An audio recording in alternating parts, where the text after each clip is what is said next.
Hello friends, Shashi Agarwal channel के अंदर मैं डॉक्टर शशि अग्रवाल आप सबका स्वागत करती हूँ। और जैसा कि हम लोग यूनिट 4 नेट यूजीसी मैनेजमेंट के अंदर हमने जो प्रीवियस टॉपिक किया था डैट वाज मार्जिनल कॉस्टिंग।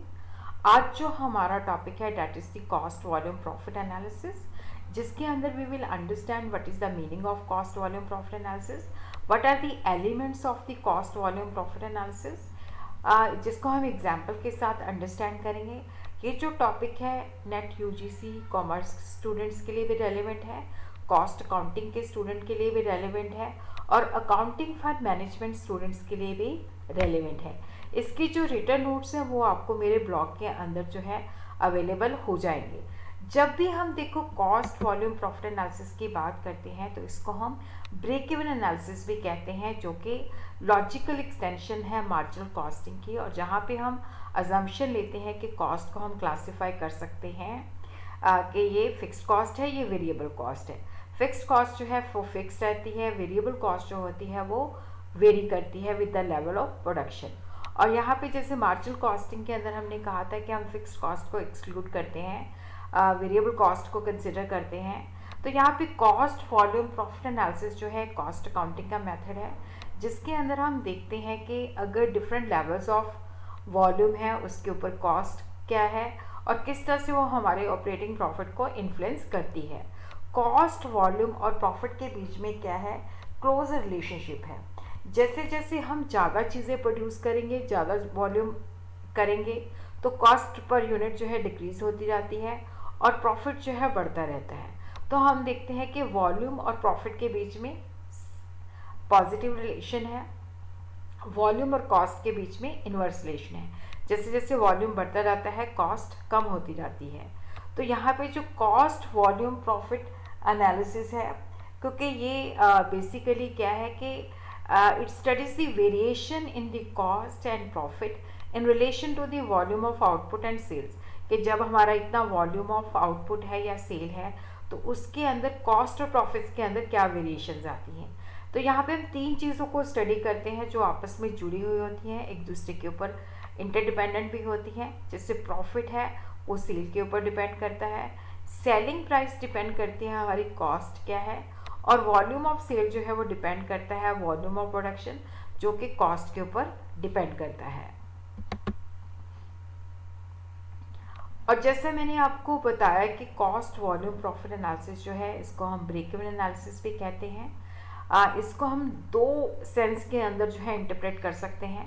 अगर हम नैरो सेंस के अंदर लेते हैं तो यहाँ पे इसका मतलब है कि हम ब्रेक इवन पॉइंट, देखो ब्रेक इवन पॉइंट का अर्थ होता है कि वो लेवल जहाँ पे, क्योंकि जब भी हम नया बिजनेस सेटअप करते हैं या जैसे मतलब बिजनेस के अंदर ये हमारे लिए बहुत ही इम्पॉर्टेंट होता है कि हमारी जो है मतलब हम ब्रेक इवन पॉइंट कितनी जल्दी अचीव कर लेते हैं, क्योंकि उसके बाद हमें प्रॉफिट्स होना शुरू हो जाता है। तो ये फिक्स्ड कॉस्ट है, ये वाला जो स्ट्रेट है, क्योंकि फिक्स्ड कॉस्ट फिक्स रहती है, और ये जो है हमारी टोटल सेल्स है, और टोटल कॉस्ट जो है हमारी यहाँ से स्टार्ट होती है, क्योंकि अगर हम ज़ीरो प्रोड्यूस करते हैं तो भी फिक्स्ड कॉस्ट हमें इनकर करनी पड़ती है। तो जहाँ पे टोटल कॉस्ट जो है टोटल सेल को कट करती है, this is the break even point. उससे पहले क्या होता है, हमें लॉस होता है, और यहाँ पे क्या होता है कि हमारी जो टोटल कॉस्ट है वो टोटल रेवेन्यू के बराबर है, उसके बाद हमें यहाँ पे प्रॉफिट होने शुरू हो जाते हैं। तो यहाँ पे नैरो सेंस के अंदर ये होता है कि हम ब्रेक इवन पॉइंट को कैलकुलेट करते हैं, बट जब हम ब्रॉडर सेंस के अंदर बात करते हैं तो ये सिस्टम ऑफ एनालिसिस है जो कॉस्ट वॉल्यूम और प्रॉफिट के बीच में जो रिलेशनशिप है उसको स्टडी करता है। और ये जो है जो बेसिकली मैनेजमेंट को जो है फैक्ट्स प्रोवाइड करता है, जिसके बेसिस पे हम प्रॉफिट की प्लानिंग कर सकते हैं, कॉस्ट का कंट्रोल कर सकते हैं, डिसीजन ले सकते हैं, और अपनी परफॉर्मेंस को जो है डिपार्टमेंट वाइज जो है डिवीज़न वाइज जो है चेक कर सकते हैं। तो सबसे पहले हम देखते हैं कि what are the objective of the cost volume profit analysis. देखो ये जो एनालिसिस है इसके अंदर क्या होता है कि हम स्टडी करते हैं कि प्रॉफिट और कॉस्ट का रिलेशन क्या है और वॉल्यूम का रिलेशन क्या है। तो यहाँ पे हम प्रॉफिट को बड़ी आसानी के साथ जो है फोरकास्ट कर सकते हैं। और उसी तरह क्योंकि यहाँ पे हम कॉस्ट को क्लासिफाई करते हैं कि ये फिक्स्ड कॉस्ट है, वेरिएबल कॉस्ट है, तो हमें फ्लेक्सिबल बजट बनाने के अंदर भी जो है काफ़ी आसानी होती है। और ये जो एनालिसिस है जिसके अंदर क्या है कि जब हम अपनी परफॉर्मेंस को, अपनी एफिशिएंसी को जज कर सकते हैं, जिसके बेसिस पे हम कंट्रोल एक्सरसाइज कर सकते हैं, और उसी तरह ये हमें सूटेबल प्राइसिंग पॉलिसी बनाने में भी हेल्प करता है। और उसी तरह ये जो एनालिसिस है हमें हमारे जो कॉमन कॉस्ट है, ओवरहेड कॉस्ट कितनी है, और हमने अगर, क्योंकि यहाँ पे हमें ये कितना अमाउंट ऑफ ओवरहेड जो है हमने प्रोडक्ट को चार्ज करना है, और उसी तरह ये मैनेजमेंट को बहुत सारे डिसीजन लेने के अंदर भी जो है हेल्प करता है। और उसी तरह हम देखते हैं कि व्हाट आर दी अजम्पशंस। जब हम cost volume profit analysis study करते हैं तो यहाँ पे हम क्या अजम्पशन जो है लेते हैं। तो यहाँ पे हम देखते हैं कि जो ऑपरेटिंग एक्सपेंसेस हैं उसको हम क्लासीफाई कर सकते हैं कि ये फिक्स्ड कॉस्ट है, ये वेरिएबल कॉस्ट है। सेलिंग प्राइस जो होती है उसको हम कांस्टेंट मानते हैं। जो फैक्टर की प्राइसेस है वो भी स्टेबल होती हैं। एफिशिएंसी और प्रोडक्टिविटी के अंदर कोई चेंज नहीं होता। अगर हम मल्टीपल प्रोडक्ट्स बनाते हैं तो वहाँ पे हमारा जो सेल मिक्स है वो कांस्टेंट है, और जितना हम प्रोड्यूस करते हैं उतना ही हम सेल करते हैं। तो ये हम अज्यूम करते हैं। अब हम देखते हैं कि what are the elements of the cost volume profit analysis. Marginal cost equation है, कंट्रीब्यूशन मार्जिन है, पीवी रेशियो है, ब्रेक इवन पॉइंट है, मार्जिन ऑफ सेफ्टी है। ये जो सारे एलिमेंट्स हैं जिसको हम एग्जाम्पल के साथ जो है स्टडी करेंगे। तो सबसे पहले हम देखते हैं मार्जिनल कॉस्ट इक्वेशन। तो यहाँ पे देखो हमें पता है कि जो सेल है that is equal two variable cost plus fixed cost plus minus profit. तो यहाँ पे हम देखते हैं कि अगर हम सेल के अंदर से वेरिएबल कॉस्ट को माइनस कर दें तो हमारे पास आ जाती है fixed cost plus minus profit. तो जिसको हम इस तरह से भी लिख सकते हैं sale minus variable which is equal to fixed cost plus minus profit. तो ये देखो जो सेल है 3 लाख की, डायरेक्ट मटेरियल है 75,000, डायरेक्ट लेबर है 60,000, प्रॉफिट है 45,000। तो अब हमने फिक्स्ड कॉस्ट जो है इसके अंदर से निकालनी है। तो पहले हम देखते हैं कि डायरेक्ट मटेरियल, डायरेक्ट लेबर जो है प्रोडक्शन के साथ जुड़े हुए हैं, ये वेरिएबल कॉस्ट है। दोनों को ऐड करने से 75,000 प्लस 60,000 जो कि 1,35,000 आता है। तो यहाँ पे हमारी वेरिएबल कॉस्ट जो है डैट इज़ 1,35,000। तो सेल हमें दे रखी है 3 लाख। तो सेल के अंदर से जब हमने वेरिएबल कॉस्ट को माइनस किया तो हमारे पास आ जाता है fixed cost plus profit. Profit हमें दे रखा है 45,000। तो अब हमारे पास क्या है कि देखो यहाँ पे सेल के अंदर से जब हमने वेरिएबल कॉस्ट को माइनस किया तो वो 1,65,000 आ गया। 1,65,000 के अंदर से जब हमने प्रॉफिट को माइनस किया तो हमारे पास क्या है 1,20,000 जो है फिक्स्ड कॉस्ट आ जाती है। तो ये हमारी बेसिकली जो है मार्जिनल कॉस्ट इक्वेशन है। और जिसके अंदर देखो यहाँ पे जब हम सेल के अंदर से वेरिएबल को माइनस करते हैं तो हमारे पास कंट्रीब्यूशन आ जाता है, और कंट्रीब्यूशन जो होता है वो फिक्स्ड कॉस्ट प्लस या माइनस, अगर प्रॉफिट है तो प्लस है, अगर लॉस है तो वो माइनस है। तो उसी तरह ही क्योंकि अगर देखो हमने प्रॉफिट कमाने हैं तो हमारी जो बेसिकली जो कंट्रीब्यूशन है ये फिक्स कॉस्ट से ज़्यादा होनी चाहिए। और उसी तरह ही हम देखते हैं सेकंड जो एलिमेंट है that is the contribution margin. देखो जो कंट्रीब्यूशन है that is the difference between the sale and the variable cost. और सेल के अंदर से जब हम वेरिएबल कॉस्ट को माइनस करते हैं तो हमारे पास आ जाती है contribution which is equal to fixed cost plus minus profit. और उसी तरह क्या है कि आगे चल के मैं आपको बताऊंगी पीवी रेशियो क्या होता है। अगर हमने वैल्यू के अंदर कंट्रीब्यूशन को कैलकुलेट करना है तो सेल इंटू पीवी रेशियो के साथ मल्टीप्लाई कर दिए। मार्जिनल कॉस्टिंग के अंदर जो है कंट्रीब्यूशन बहुत ही ज़्यादा सिग्निफिकेंट है। सेल के अंदर से जब हम वेरिएबल कॉस्ट को माइनस करते हैं तो डैट इज़ कंट्रीब्यूशन। और जिससे क्या होता है कि हमें प्रॉफिट प्लानिंग कंट्रोल करना, अपनी परफॉर्मेंस को जज करना, तो उसके अंदर ये हमें काफ़ी सारी जो है हेल्प करती है, जिसके बेसिस पे हम डिसीज़न लेते हैं कि ये प्रोडक्ट को हमें कंटिन्यू करना चाहिए या हमारी जो है सेल मिक्स किस तरह की होनी चाहिए। तो ये कंट्रीब्यूशन जो है that plays a very vital role. अब हमने कंट्रीब्यूशन को अंडरस्टैंड कर लिया, sale minus variable cost is equal to contribution. तो what is profit? That is the net gain. जब हम प्रॉफिट की बात करते हैं तो sale minus total cost, total revenue minus total cost. तो टोटल कॉस्ट क्या होती है? Variable cost plus fixed cost. तो सेल के अंदर से total cost, variable cost plus fixed cost को माइनस किया तो वी हैव प्रॉफिट। अगर हमारी टोटल कॉस्ट जो है सेल से ज़्यादा है तो वी हैव लॉस। अगर हमारी सेल ज़्यादा है तो हमें प्रॉफिट होता है। तो प्रॉफिट जो होता है जब अगर हम सेल के अंदर से वेरिएबल कॉस्ट को माइनस करते हैं, देन वी हैव कंट्रीब्यूशन। तो कंट्रीब्यूशन के अंदर से जब हम फिक्स्ड कॉस्ट को माइनस कर देते हैं तो यहाँ पे हमारे पास क्या है कि प्रॉफिट आ जाता है।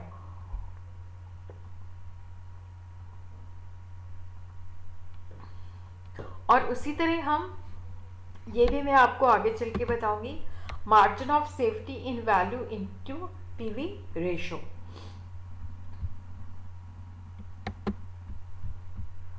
अब हम देखते हैं कि what is the difference between contribution and profit.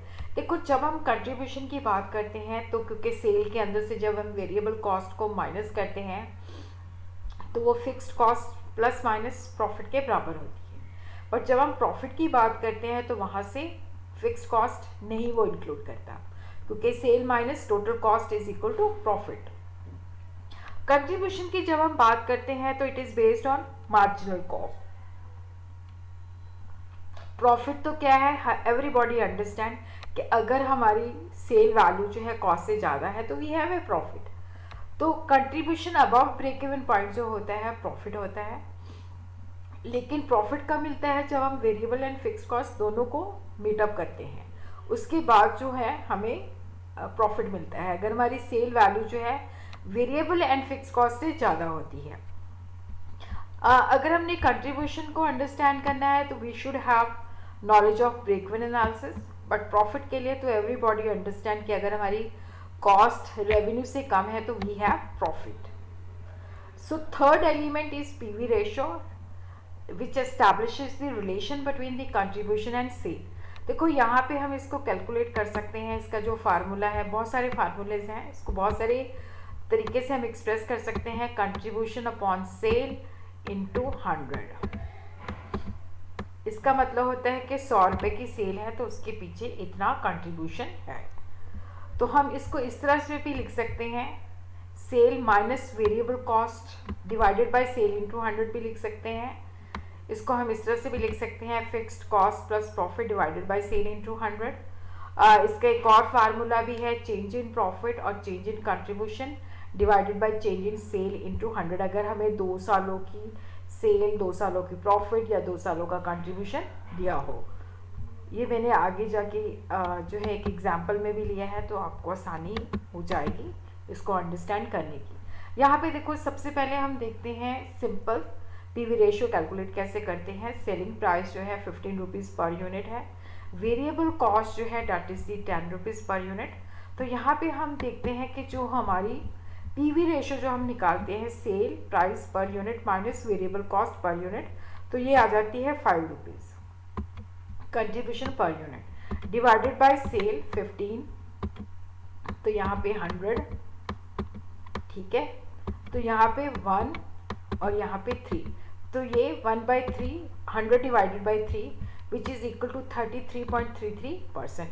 तो इसका मतलब है कि 100 रुपीज़ के पीछे जो है 33 हमारी जो है कंट्रीब्यूशन है, 67 पॉइंट समथिंग जो है डैट इज़ हमारी वेरिएबल कॉस्ट।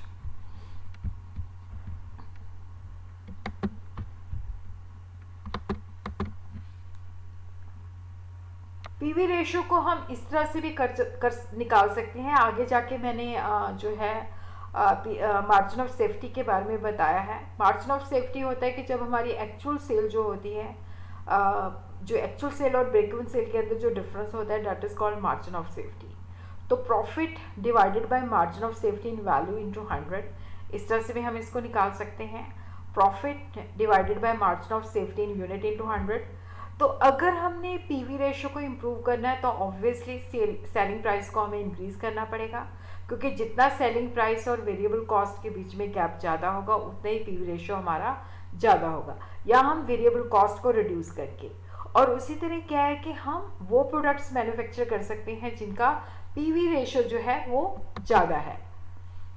अब पीवी रेशियो को हमने जब पीवी रेशियो कैलकुलेट कर लिया तो उससे हम break even point in value निकाल सकते हैं, और यहाँ पे हम ये भी निकाल सकते हैं कि अगर ये हम value of sale to earn desirable profit, अगर हमारे पास पीवी रेशियो कैलकुलेटेड है तो वहाँ पे हम देख सकते हैं कि अगर हम इतना प्रॉफिट चाहते हैं, ठीक है, तो इतनी वॉल्यूम ऑफ सेल होनी चाहिए।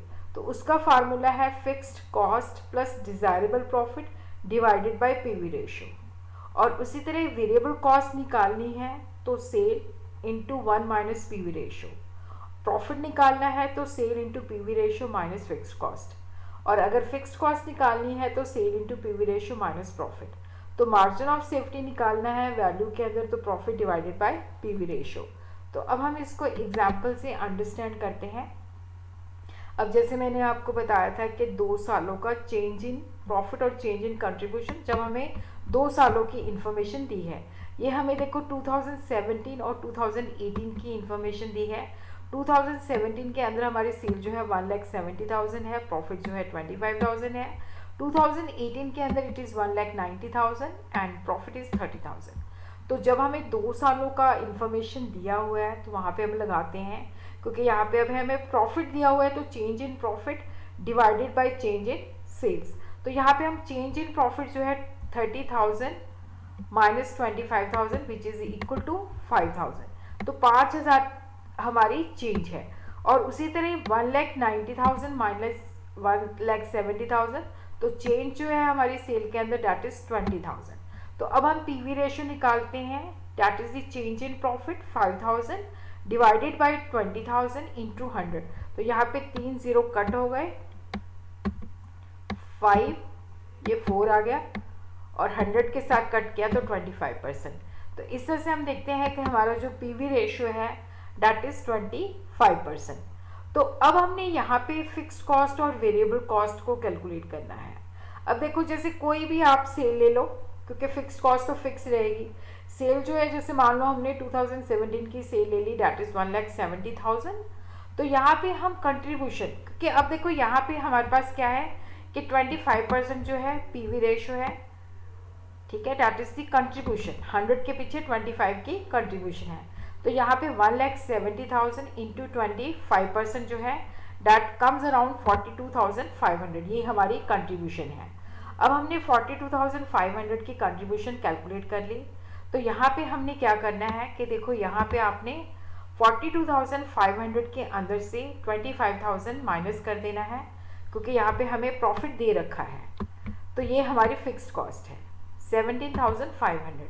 अगर आपने वेरिएबल कॉस्ट निकालनी है तो क्योंकि 25% जो है कंट्रीब्यूशन है तो 75% जो है वेरिएबल कॉस्ट है, तो सेल इंटू 75% आप निकालोगे तो वो वेरिएबल कॉस्ट आ जाएगी आपके पास।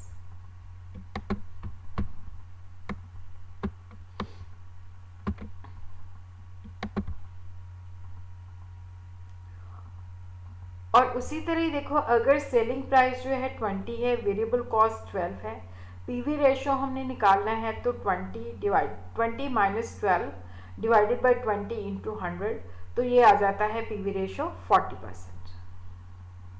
अगर हमें सिंपल सी इंफॉर्मेशन दी होती है।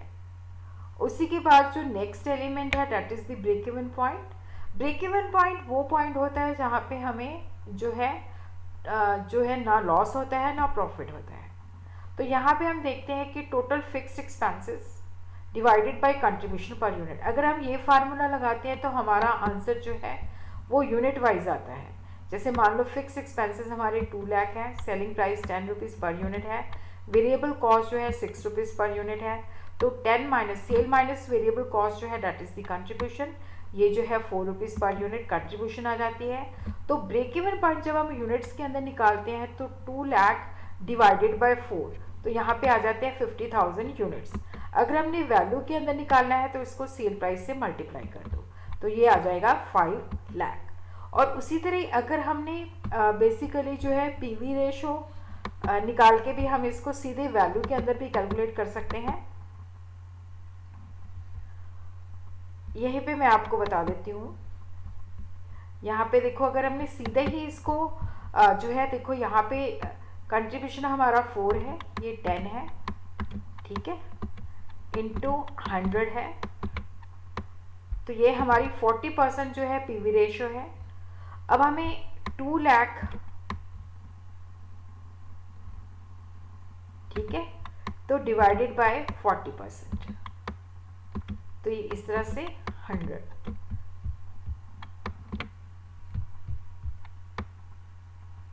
तो यहाँ पे देखो सीधे भी हम वैल्यू के अंदर जो है निकाल सकते हैं, जिसके लिए हमें पहले पीवी रेशियो कैलकुलेट करना पड़ेगा, which is equal to sale minus variable contribution per unit divided by sale into 100, 40% आ जाता है। फिर हमने फिक्स्ड कॉस्ट को पीवी रेशियो से डिवाइड कर देना है, तो यहाँ पे हमारे पास आ जाएगी 5 लाख, वैल्यू के अंदर सीधा आ जाएगी।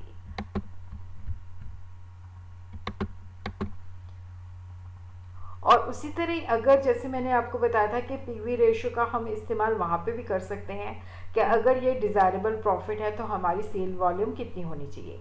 अब यहाँ पे हमें फिक्स्ड कॉस्ट दे रखी है 4,50,000, डिज़ायरेबल प्रॉफिट दे रखा है कि इतना प्रॉफिट हम चाहते हैं 1,50,000, सेल प्राइस हमारी 10 है, वेरिएबल कॉस्ट हमारी 6 है, तो यहाँ पे हमने पीवी रेशियो जो है कैलकुलेट कर लिया, that is sale minus variable cost 10 minus 6 which is equal to 4 divided by 10 into 100, तो ये इसके साथ क्या, तो ये 40% आ गया।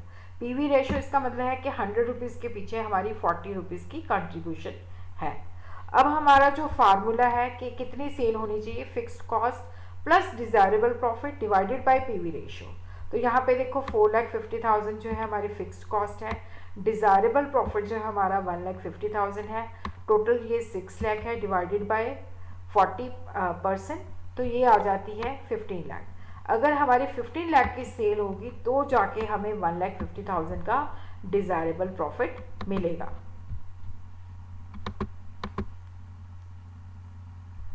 सो ब्रेक इवन पॉइंट से वो सिचुएशन है जहाँ पे हमें नो प्रॉफिट नो लॉस। जब भी हम बिजनेस रन करते हैं तो ब्रेक इवन पॉइंट जानना बहुत ही ज़रूरी होता है कि कितने यूनिट हम सेल करेंगे कि जब हमारी जो है हमें ब्रेक इवन मिलेगा, जहाँ पे हमारा नो प्रॉफिट नो लॉस होगा, उसके बाद हमारे प्रॉफिट्स आने शुरू हो जाते हैं।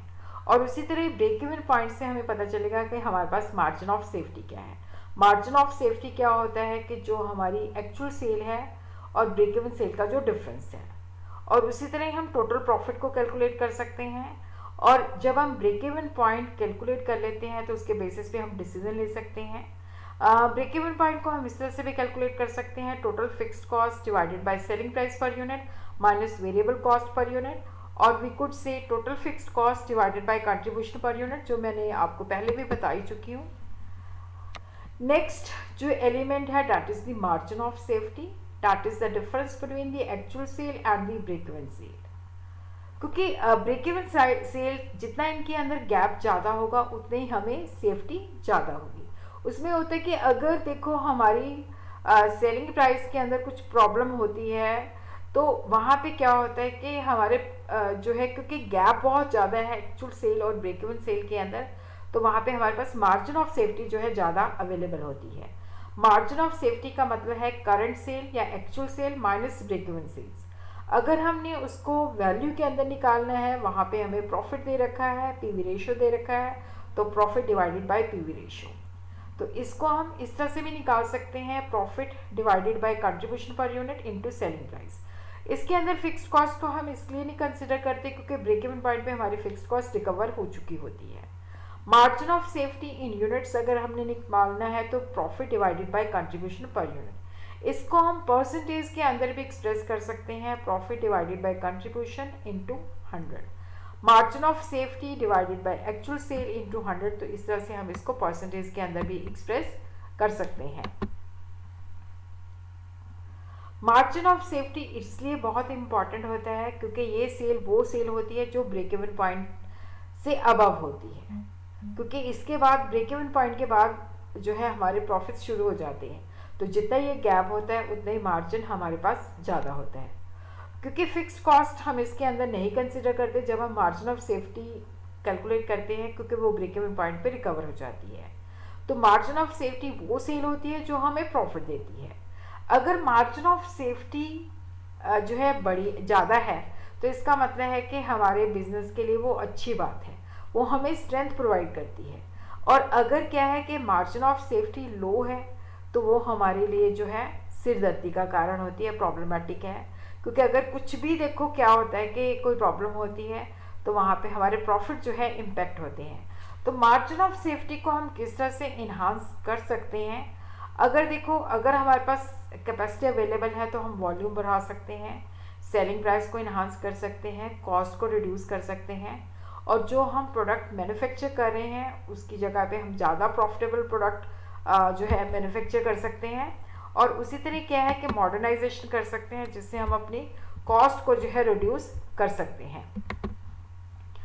अब मार्जिन ऑफ सेफ्टी को हम एग्जाम्पल के द्वारा अंडरस्टैंड करेंगे। यहाँ पे देखो जैसे प्रॉफिट दे रखा है 24,000, सेलिंग प्राइस पर यूनिट दे रखी है ₹10, मार्जिनल कॉस्ट जो है वेरिएबल कॉस्ट पर यूनिट दे रखी है ₹7। तो यहाँ पे कंट्रीब्यूशन जो है 10 - 7 विच इज इक्वल टू 3। और यहाँ पे हम पीवी रेशियो कैलकुलेट करते हैं 3 divided by 10, contribution upon sale into 100, तो ये आ जाती है 30%। तो मार्जिन ऑफ सेफ्टी को अगर वैल्यू के अंदर कैलकुलेट करना है तो जो हमारा प्रॉफिट है उसको आप पीवी रेशियो से डिवाइड कर दो, 24,000 इंटू 100 डिवाइडेड बाई 30। तो यहाँ पे हम देखते हैं कि देखो ये जो 3 है इसको कट कर देगा 8,000, सॉरी 800, तो यहाँ पे ये आ जाती है 80,000। और उसी तरह अगर हमने यूनिट वाइज निकालनी है तो profit divided by contribution per unit. तो यहाँ पे प्रॉफिट हमारा 24,000 है, कंट्रीब्यूशन 3 है, तो यहाँ पे हमारी यूनिट जो है 8,000 आ जाते हैं।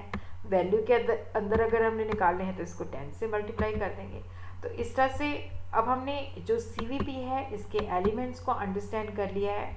उसके बाद जो नेक्स्ट हमारा टॉपिक होगा that will be application of the cost volume profit analysis, जो कि मेरी कोशिश रहेगी कि मैं आप लोगों को जो है कल ही प्रोवाइड